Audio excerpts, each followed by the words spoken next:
Hello, Bangladesh. I love you all. Coming to Bangladesh very soon. বাংলাদেশের Argentina ভক্তদের টানে Messi এবার বাংলাদেশে আসতে চান। বিস্তারিত জানতে ভিডিওতে একটি লাইক দিয়ে না টেনে সম্পূর্ণ ভিডিওটি দেখুন। বিশ্ব ফুটবলের মহাতারকা লিওনেল মেসি পৃথিবীর অসংখ্য দেশের মতো বাংলাদেশেও তার কোটি কোটি ভক্ত।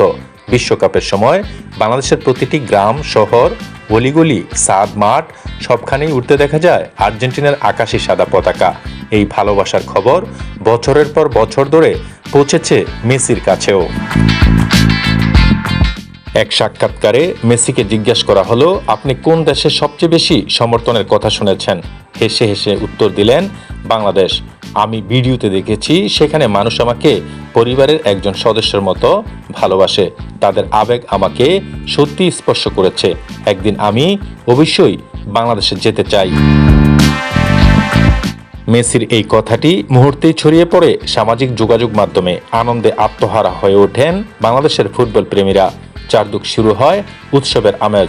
কেউ নতুন করে আর্জেন্টিনার পতাকা কিনছেন, কেউ মেসির জার্সি পরে রাস্তায় নেমে আসছেন, আবার কেউ বলছেন আমাদের স্বপ্ন এবার সত্যি হতে চলেছে। জানা গেল বাংলাদেশের সফরে এলে মেসি শুধু রাজধানী নয়, দেশের মানুষের সঙ্গে সরাসরি দেখা করতে চান। তিনি শিশুদের সঙ্গে ফুটবল খেলতে চান, তরুণদের অনুপ্রাণিত করতে চান এবং বাংলাদেশের সংস্কৃতি, ঐতিহ্য ও আত্মীয়তা কাছ থেকে উপভোগ করতে চান। মেসি আরও বলেন, যে দেশের মানুষ আমাকে এত নিঃস্বার্থভাবে ভালোবাসে সেই দেশকে আমি নিজের চোখে দেখতে চাই। তাদের ভালোবাসার প্রতিদান অন্তত একবার উপস্থিত থেকে দেখতে চাই।